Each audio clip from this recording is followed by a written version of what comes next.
दो टूक में आपका एक बार फिर स्वागत है। दो टूक में आज बात होगी, आज जो दूसरी डिबेट है उसमें बात होगी जम्मू कश्मीर की बात होगी, गुपकार गठबंधन की बात होगी, गफलत में जो गुपकार गठबंधन है उसकी बात होगी। आप जानते हैं कि 370 जब वहां से हटाया गया जम्मू कश्मीर से, उसके बाद तमाम जो पॉलिटिकल पार्टियां थी वहां की, जो अब तक सत्ता में रह चुकी थी, जो वहां की प्रमुख पार्टियां थी, उन सब ने मिलकर एक गुपकार गठबंधन बनाया और कहा कि ये गुपकार गुपकार गठबंधन तब तक संघर्ष करेगा जब तक 370 की वापसी नहीं हो जाती। लेकिन उसके बाद तमाम तरह की बातें करने के बाद, 370 पर बात करने के बाद, चुनाव के ऊपर कभी बात करी, कभी कुछ बात करी, लेकिन कुल मिलाकर ये गुपकार गठबंधन गफलत में लग रहा है। आज बड़ी खबर जो जम्मू कश्मीर से आई है वो ये है कि जो परिसीमन आयोग है वो वहां पर पहुंच गया है और परिसीमन आयोग ने अपना काम शुरू कर दिया। एक बहुत इंपॉर्टेंट डेवलपमेंट है परिसीमन आयोग के काम शुरू करने का। लेकिन परिसीमन आयोग के काम पर जो गुपकार गठबंधन है उसमें एक बार हम देख रहे हैं कि एक तरह की फूट पड़ गई। सभी पार्टियों ने कहा कि हर पार्टी अपने अपने हिसाब से चले और उसका नतीजा ये हुआ कि नेशनल कॉन्फ्रेंस और बाकी तमाम पार्टियां वो कह रही है परिसीमन आयोग के साथ मुलाकात करेंगी, लेकिन महबूबा मुफ्ती जो हर वक्त अपना एक अलग ही राग आलापती हैं, पाकिस्तान राग आलापती हैं, उन्होंने कहा वो परिसीमन आयोग से बात नहीं करेंगी क्योंकि 370 हटने के बाद जम्मू कश्मीर में कुछ काम ही नहीं हो रहा, जम्मू कश्मीर की जनता बहुत त्रस्त है, इसीलिए उन्होंने कहा कि वो परिसीमन आयोग से मुलाकात नहीं करेंगी। चुनाव के मसले पर भी गुपकार जो अलायंस है, गठबंधन है, वो अलग अलग तरह की बातें करता है। इसी सब को लेकर आज हम दूसरी डिबेट करेंगे, गफलत में जो ये गुपकार गठबंधन है इस पर बात करेंगे। इससे पहले कि मैं अपने मेहमानों से परिचय कराऊं, इस पूरी खबर को जरा बिंदुवार समझ लेते हैं कि दरअसल इस खबर के अहम बिंदु क्या हैं, इसको जरा समझ लीजिए, तब आपको समझ में आएगा पूरी बहस। पहले चुनाव पर तकरार, अब परिसीमन आयोग पर बटा गुपकार। जी हाँ, परिसीमन आयोग जम्मू कश्मीर के 4 दिन के दौरे पर पहुंच गया है। ये परिसीमन आयोग बहुत महत्वपूर्ण डेवलपमेंट है जम्मू कश्मीर के संदर्भ में। ये 4 दिन का दौरा है। रिटायर्ड जस्टिस रंजन प्रकाश देसाई की अध्यक्षता में आयोग ने आज से वहां पर काम करना शुरू कर दिया है। ये परिसीमन आयोग क्या करेगा? ये नेताओं, नागरिक समाज के समूहों और अन्य लोगों से बातचीत करेगा। ये आयोग और काफ़ी अलग अलग समूह से बातचीत करेगा। जम्मू कश्मीर के कुल मिलाकर 200 से ज़्यादा प्रतिनिधिमंडलों से इस आयोग की मुलाकात होगी। लेकिन हुआ क्या इस बीच, आपको यह भी बता दें, जम्मू कश्मीर में नए विधानसभा क्षेत्र बनाने पर जरूरी सूचनाएं जुटाएगा ये आयोग। जम्मू कश्मीर में एक बड़ी डेवलपमेंट है। लेकिन महबूबा मुफ्ती की पीडीपी ने आयोग के संग बैठक करने से मना कर दिया। कहा कि आयोग के साथ हम कोई बैठक नहीं करेंगे। पर पीडीपी को छोड़कर राज्य के 11 जो दल हैं, जो रजिस्टर्ड पार्टियां हैं, वो परिसीमन प्रक्रिया में शामिल होने पर सहमत हो गए हैं। लेकिन साथ साथ भाजपा प्रवक्ता ने यह कहा है कि 1995 में जो परिसीमन हुआ था वो सिर्फ 2 परिवारों को फायदा पहुंचाने के लिए हुआ। 2 परिवार आप समझ रहे हैं, अब्दुल्ला परिवार, मुफ्ती परिवार। इससे पहले गुपकार गठबंधन ने विधानसभा चुनाव भी लड़ने से इनकार किया और कहा कि जब तक राज्य को पूर्ण राज्य का दर्जा नहीं मिलेगा जम्मू कश्मीर को, तब तक विधानसभा चुनाव नहीं लड़ेंगे। लेकिन कितना भरोसा किया जाए इस गुपकार गठबंधन पर, कहना मुश्किल है, क्योंकि जम्मू कश्मीर अभी, हम आपको बता दें, केंद्र शासित प्रदेश है। पूर्ण राज्य के दर्जे की बात गुपकार गठबंधन करता है। लेकिन आपको यह बता दें, इससे पहले 370 के मुद्दे पर लोकल बॉडी चुनावों का विरोध कर रहा था गुपकार गठबंधन, लेकिन उससे भी पलट गया था। कहा था कि हम जब तक 370 की वापसी नहीं होगी लोकल बॉडी का चुनाव नहीं लड़ेंगे। लेकिन उसके बाद लोकल बॉडी का चुनाव लड़ गया गुपकार गठबंधन। अब अगर कह रहा है कि विधानसभा चुनाव नहीं लड़ेगा जब तक राज्य का दर्जा नहीं मिलता, तो उसमें भी कितना यकीन किया जाए। हालांकि ये लोकतांत्रिक प्रक्रिया है और उनको चुनाव लड़ना चाहिए, चाहे कोई भी बात हो। लेकिन उसके बाद गुपकार गठबंधन क्या फैसला लेगा मैं नहीं जानता। लेकिन इसी पर हमारी चर्चा है। और आज का जो मेरा सवाल है, क्योंकि बार बार जो है गुपकार गठबंधन अलग अलग तरह के बयान पलटता है, तो बार बार पलटी, कभी चुनाव पर, कभी आपस में टकरार, आखिर किस गफलत में है गुपकार? ये मेरा आज का दूसरा सवाल है। बार बार पलटी, कभी टकरार और कभी चुनाव पर इनकार, किस गफलत में है गुपकार? इसी पर चर्चा करेंगे। मेरे साथ जो मेहमान जुड़ रहे हैं मैं बता दूं, मेरे साथ माजिद हैदरी साहब जुड़ रहे हैं जम्मू कश्मीर से। माजिद हैदरी जी मेरे साथ जुड़ चुके हैं। माजिद हैदरी जी वहाँ के वरिष्ठ पत्रकार हैं और 3 अलग अलग तरह की आवाज़ें हैं इस कार्यक्रम में, मैं आपको बता दूं। माजिद हैदरी हैं वहाँ के पत्रकार, और मेरे साथ आरती टिकू सिंह जुड़ी हैं। आरती टिकू सिंह कश्मीरी पत्रकार हैं और दिल्ली में हैं, दिल्ली बेस हैं। वरिष्ठ पत्रकार हैं, जम्मू कश्मीर मामलों के विशेषज्ञ हैं। मेरे साथ तीसरे मेहमान जो हैं साजिद यूसुफ हैं। साजिद यूसुफ जम्मू कश्मीर के युवाओं की, एक तरह से नई जो युवा वहां पर उभर रहे हैं उनकी एक आवाज हैं। तो अलग अलग तरह के, कोई राजनीतिक पार्टी नहीं है, अलग अलग तरह की कश्मीर की आवाजें हैं। तो मैं शुरुआत करता हूं आरती टिकू सिंह आपसे। आरती टिकू, कैसे आप देखते हैं इस डेवलपमेंट को? परिसीमन आयोग पहुंचा, महबूबा मुफ्ती जो पाकिस्तान राग बार बार अलापती हैं, आज वो कह रही हैं परिसीमन आयोग से भी नहीं मिलेंगे। लेकिन यह भी बड़ा दिलचस्प है कि गुपकार गठबंधन कभी एकजुट हो जाता है, कहता है हम एकजुट हैं, कभी उसमें मुख्तलिफ आवाजें सुनाई देने लगती हैं। ये किस गफलत में है? मुफ्ती जो है वो प्रेडिक्टेबल लाइंस पे अपनी पॉलिटिक्स खेल रही है। वो जब पावर में नहीं थी तो वो लगभग मिलिटेंट्स माने कि आतंकवादियों के जितने भी ग्रुप थे कश्मीर में या अभी भी है, उनके लिए वो पैरवी करती थी। वो जा के टेररिस्ट जब मारे जाते थे उनके घरों में उनकी मरने पे वो जाती थी अपनी सिंपैथीज एक्सप्रेस करने के लिए। उनकी जो ओवरऑल पॉलिटिक्स है, इस्लामिस्ट पॉलिसीज है, या उनका जो सिंबोलिज्म भी था, वो अपना वो ग्रीन कलर का वो पहनती थी अबाया, और वहां जा के वो कहती थी कि वो लगभग पाकिस्तान का नारा ही नहीं लगाती थी, बाकी सब बोलती थी। तो उनका जो ओवरऑल जो कार्डर है वो जमाते इस्लामी का है, जो अपने आप को पाकिस्तान के साथ एफिलिएट मानता है। अब उनका जो स्टैंड है आज की डेट में वो कुछ अलग नहीं है। हमको बिल्कुल हैरानी नहीं होनी चाहिए, क्योंकि यही उनका आता रहा है। वो एक टाइम पे ये भी कहती थी कि आतंकवादी जो है वो फ्रीडम फाइटर है कश्मीर के। तो आज की डेट में अगर आप पूछ रहे हैं कि गुपकार अलायंस के साथ क्यों नहीं है, वो इसलिए क्योंकि पहले भी गुपकार अलायंस में नेशनल कॉन्फ्रेंस को वो अपना दुश्मन मानती थी। नेशनल कॉन्फ्रेंस और उनके आपस में कभी नहीं बनी, वो एक दूसरे के ऑपोजिट लड़ते रहे। दूसरी बात ये कि गुपकार अलायंस सिर्फ प्राइम मिनिस्टर मोदी के खिलाफ उन्होंने इकट्ठा एक अलायंस बनाया, बीजेपी के खिलाफ एक अलायंस बनाया, एक कॉम्युनल जो एक उन्होंने पॉलिटिक्स खेली। उस अलायंस का मकसद ही यही था कि वो हिंदू मुसलमान के नाम पे उस अलायंस को इकट्ठा करे और भारत के खिलाफ एक मोर्चा खड़ा करे। तो मैं नहीं मानती हूँ कि गुपकार अलायंस कोई एक ऐसा सेक्युलर अलायंस है या जिसमें भारत के लिए कोई नेशनल इंटरेस्ट के लिए कोई बात हो रही थी। आज की डेट में मैं ये कहूंगी कि महबूबा मुफ्ती जो है वो हुर्रियत कॉन्फ्रेंस की, मान लीजिए नया एक हुर्रियत कॉन्फ्रेंस बना है, उसकी वो लीडर है। तो जिस तरह का सॉफ्ट सेपरेटिस्ट उन्होंने अभी तक खेला है, उसको अगले लेवल पे लेके जाएंगी। अब पहले आसिया अंद्राबी थी जो रेडिकल इस्लामिज्म की बात करती थी, और हुर्रियत कॉन्फ्रेंस में सईद अली शाह गिलानी बात करते थे।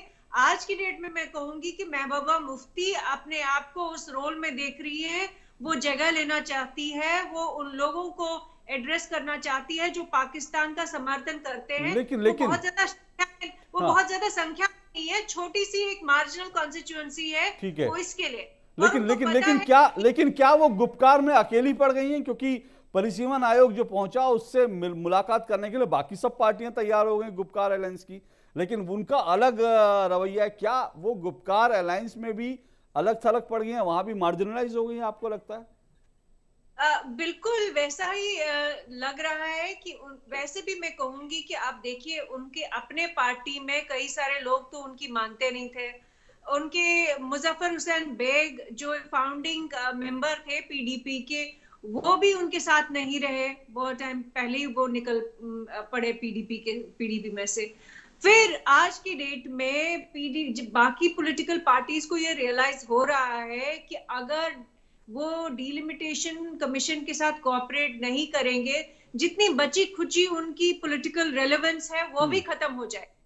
तो मैं मानती हूँ कि वो अलग पड़ गई है, क्योंकि उनको पता है कि पाकिस्तान की जो समर्थक है, एक छोटी सी कंस्टिट्यूएंसी है, वो उनको रिप्रेजेंट करती है, और बाकी लोग जो है हिंदुस्तान के साथ और इंडियन इंस्टीट्यूशंस के साथ वो कोऑपरेट करेंगे और अपनी पॉलिटिकल रेलेवेंस बना के रहे। ठीक है, तो माजिद इस हिसाब से अगर देखें जो आरती बता रही हैं, क्या उस हिसाब से तो गुपकार गठबंधन जो है वो पहले भी हमने देखा था कि अंदर अंदर अलग अलग तरह की राजनीति थी, तो गुपकार गठबंधन अपने आप में जो है वो दरक रहा है। अगर नेशनल कॉन्फ्रेंस और पीडीपी वहां पर जो एक रास्ते पर आए थे और कह रही थी कि बड़ा संघर्ष करेंगे एक साथ, आज अलग अलग दिख रहे हैं। देखें श्रीवास्तव भाई, मैं हमेशा संविधान के दायरे में ही बात करता हूं और जेन्युइन बात, लॉजिकल बात करता हूं।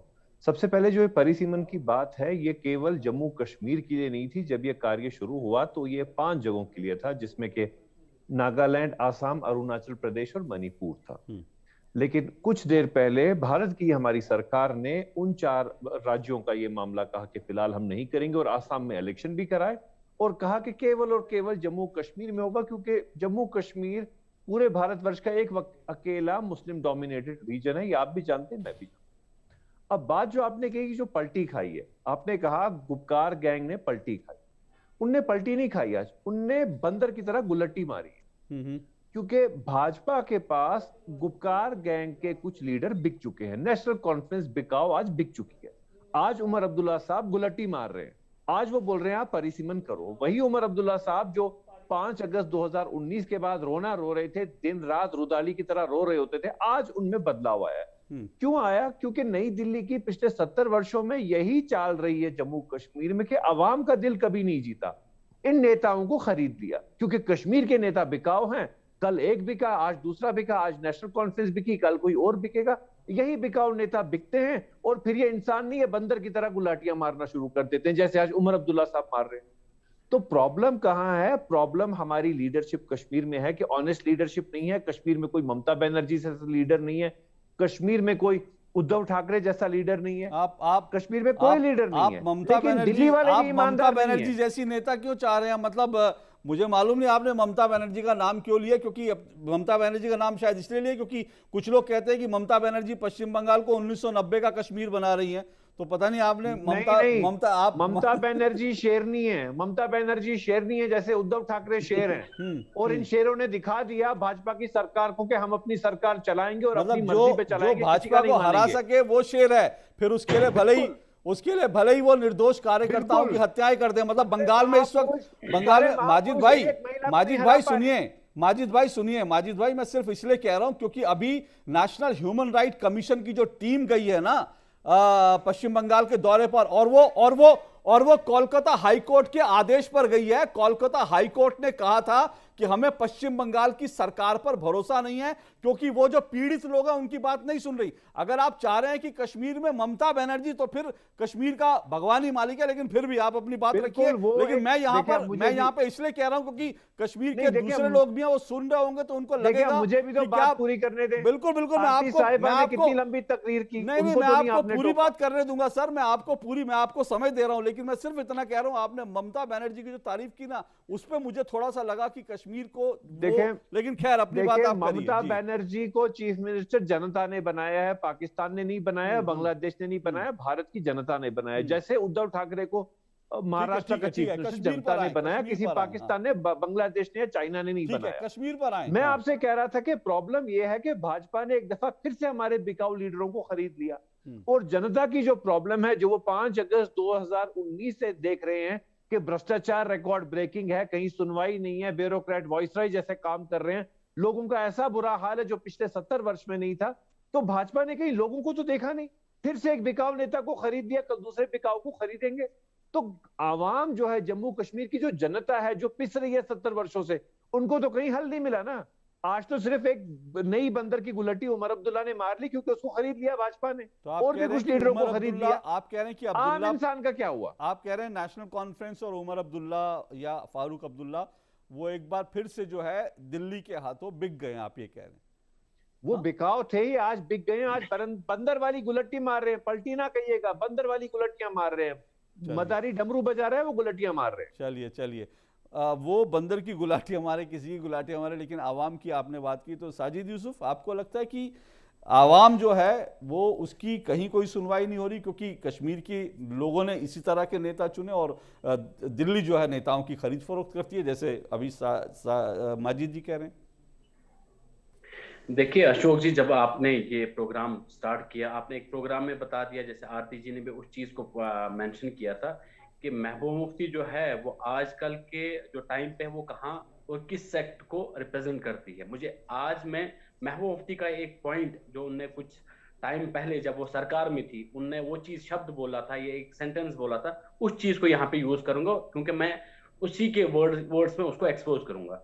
अगर आपको याद होगा महबूबा मुफ्ती ने प्रेस कॉन्फ्रेंस में बोला था, जब राजनाथ सिंह की प्रेस कॉन्फ्रेंस थी वहां पे बोला था कश्मीर में 5% लोग सिर्फ पत्थरबाज है जो यहाँ पे ट्रबल मेकर्स है, और उन्हीं ट्रबल मेकर्स को आज महबूबा मुफ्ती जी खुश करना चाहते हैं क्योंकि उनको लगता है 95% जो यहाँ की कश्मीरी जनता है उन लोगों ने उसको ठुकरा दिया है। अब माजिद साहब या कोई और साहब ये बताएंगे कि कैसे ठुकरा दिया है। जब महबूबा मुफ्ती पार्लियामेंट इलेक्शन उतरी थी अपनी ही कॉन्स्टिट्यूंसी से, वो हार चुकी थी। अगर मैं जो माजिद साहब ऐसे कुछ दूसरे लाइन्स पे बात कर रहे थे या आप भी बता रहे थे, मैं इनको ये चीज याद दिलाना चाहता हूँ कि महबूबा मुफ्ती आज के डेट में इररिलेवेंट है क्योंकि उनके पास जितने भी उनके नेताज हैं वो आजकल किसी दूसरी पार्टीज में है। अगर जैसे आरती जी ने एक सही एक यूज किया, उनने कहा था मुजफ्फर हुसैन बेग जो उनके कोर पार्टी मेंबर्स थे वो भी उनके साथ नहीं रहे। जैसे हमारे कर्रा साहब थे वो उनके साथ नहीं रहे, इमरान रजा अंसारी साहब थे वो उनके साथ नहीं रहे। तो है कौन उनके साथ? उनके साथ कुछ 4-5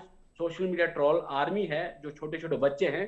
वो उनको लगता है कि पीडीपी आज भी जिंदा है, लेकिन आज के टाइम में पीडीपी इररिलेवेंट है। अगर आज महबूब जी ने ये चीज बोला कि हम इस प्रोसेस में इलेक्टोरल प्रोसेस में हिस्सा नहीं लेंगे लेकिन मेरी पार्टी लेगी, अगर आपको याद होगा 1 महीने 2 महीने पहले इनका स्टेटमेंट आया था कि हम इलेक्शन में हिस्सा लेंगे लेकिन मैं नहीं लूंगी क्योंकि उसको पता है मैं वो सीट हारने वाली है। अगर आज डिलिमिटेशन का आज प्रोसेस चल रहा है, उनने आज कहा कि हम इस चीज से खुश नहीं है क्योंकि उसको पता है कि उसको वोट आने वाला है। लोग उससे नहीं तो साजिद भाई आप कह रहे हैं, साजिद भाई आप कह रहे हैं और कि इररिलेवेंट हो चुके हैं महबूबा, माजिद जी कह रहे हैं कि जो अब्दुल्ला है वो बिक गए हैं। तो सवाल है कि कश्मीर की लीडरशिप फिर गुपकार का क्या होगा अगर वो बिक गए हैं और महबूबा इररिलेवेंट हो गई हैं? तो अशोक जी, अगर माजिद साहब कह रहे हैं कि उमरुल्लाह साहब बिक गए हैं, आप मुझे ये चीज बताइए पीएचईडी से कितने लोग चले गए थे? पहली बात, जो प्राइम मिनिस्टर मोदी की जो मीटअप थी फॉर्म दिल्ली में, कितने लोग कितनी पार्टियां गई थी उसमें, क्या वो भी बिक चुके हैं? और जो आज जैसे आपने कहा कि अराउंड 12 से 16 लोग पार्टीज जो है आज इनमें डिलिमिटेशन प्रोसेस जो इलेक्शन कमीशन के है उनसे आज मिल रहे हैं, क्या वो भी बिक चुके हैं? ये एक साइड से उमरुल्लाह को बोल रहे हैं, लेकिन जो बाकी पार्टीज थी, अगर आपको याद है पीएजीडी में कितने लोग थे पहले, कितनी पार्टीज में थी, वो सब पार्टी इसका मतलब बिक चुकी है। तो क्या उसका मतलब क्या महबूबा जी सिर्फ एक ही यहाँ पे एक सिंसियर लीडर है क्या? बाकी सब बिक चुके हैं क्या? इतने इन लोगों को लगता है। फॉर एग्जाम्पल माजिद साहब को मैं ये चीज बताना चाहूँ, ये कह रहे हैं कि उमरुल्लाह साहब बिक चुके हैं, लेकिन उमरुल्लाह साहब को भी आपने, मैंने, हम जैसे लोगों ने चुना था, तो उसका मतलब हम भी बिक चुके हैं। हम भी तो चूजर्स हैं, हम भी तो वोट मैं तो भाजपा से पूछ रहा हूं कि कितने का खरीदा कश्मीर के नेताओं को, ताकि जनता को पता चले, माजिद जी भाजपा जनता को बताए असलियत क्या है कश्मीर के नेताओं की। माजिद जी आज इस प्रोग्राम में कोई पॉलिटिकल नेता नहीं है। जिस दिन मैं आपको जोड़ता हूं अक्सर पॉलिटिकल नेताओं के साथ, जिस दिन बीजेपी के नेता के साथ जोड़ूंगा तो आप जरूर ये सवाल उठाएं, लेकिन मैं आज ये आपसे पूछना चाहता हूं बहुत संक्षेप में, मैं आखिरी कमेंट लूंगा आपका और आरती जी का। क्या फिर गुपकार अलायंस जो है, गुपकार गठबंधन इररिलेवेंट हो चुका है? जो अगर महबूबा मुफ्ती इररिलेवेंट हैं, उमर अब्दुल्ला, फारूक अब्दुल्ला बिक गए हैं, तो इसका मतलब कि इररिलेवेंट हो चुका गुपकार गठबंधन पूरी तरह से? जी, गुपकार गठबंधन उसी दिन खत्म हो गया था जिस दिन सज्जाद लोन साहब की पार्टी उसमें से बाहर निकली थी। ठीक, उसी दिन इसमें फूट पड़ चुकी थी। उसके बाद ये ड्रामेबाजी चल रही थी कि दिल्ली को अपील कौन कर पाए। इस दफा नेशनल कॉन्फ्रेंस कर पाई तो वो जीत गई, अगली दफा कोई और कर पाएगा तो वो जीतेगा। ठीक है। मेरा सिर्फ केवल एक बात है कि जनता के साथ भाजपा ने कोई इंसाफ नहीं किया। कश्मीर की वो मजलूम जनता जो 70 वर्षों से भ्रष्टाचार की शिकार थी, आज उससे भी ज्यादा भ्रष्टाचार। माजिद जी ठीक है, ठीक है माजिद जी, मैं इस पर बात करूंगा क्योंकि मैं फिर कह रहा हूं कि आज मैं गुपकार पर, लेकिन इस पर मैं जरूर बात करूंगा, इसमें पहले भी बात कर चुका आरती जी। तो इसका मतलब है कि अब कश्मीर में नई लीडरशिप उभरने का वक्त आ गया है। हालांकि हमने लोकल बॉडी में भी देखा कई लीडरशिप उभरी, तो अगर गुपकार अलायंस बिल्कुल इररिलेवेंट हो गया तो अब तो नई लीडरशिप आनी चाहिए जो कश्मीर की आवाम के लिए अच्छा है।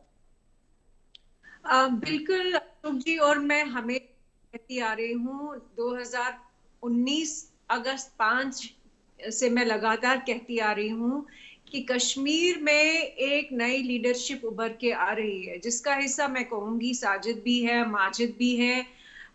ये लोग लीडर अपने अपने फील्ड्स में है, और इसी तरीके से पॉलिटिक्स में भी लोग लड़के लड़कियां उभर के आ रही हैं और मुझे लगता है कि अब वो वक्त आ गया है कि वो लोग कश्मीर की लीडरशिप अपने हाथ में ले। ठीक। और मुझे ये भी लगता है कि गुपकार अलायंस में वो उमर अब्दुल्ला हो या महबूबा मुफ्ती हो, उनको वोटर जो है फाइनली, ये बात सही उन्होंने बोली साजिद ने कि महबूबा जी जानती है कि उनको वोट नहीं मिलेंगे। ठीक। उमर को मिलेंगे भी तो मुझे नहीं लगता है कि वो इस पोजीशन में होंगे कि वो सरकार बना पाएंगे।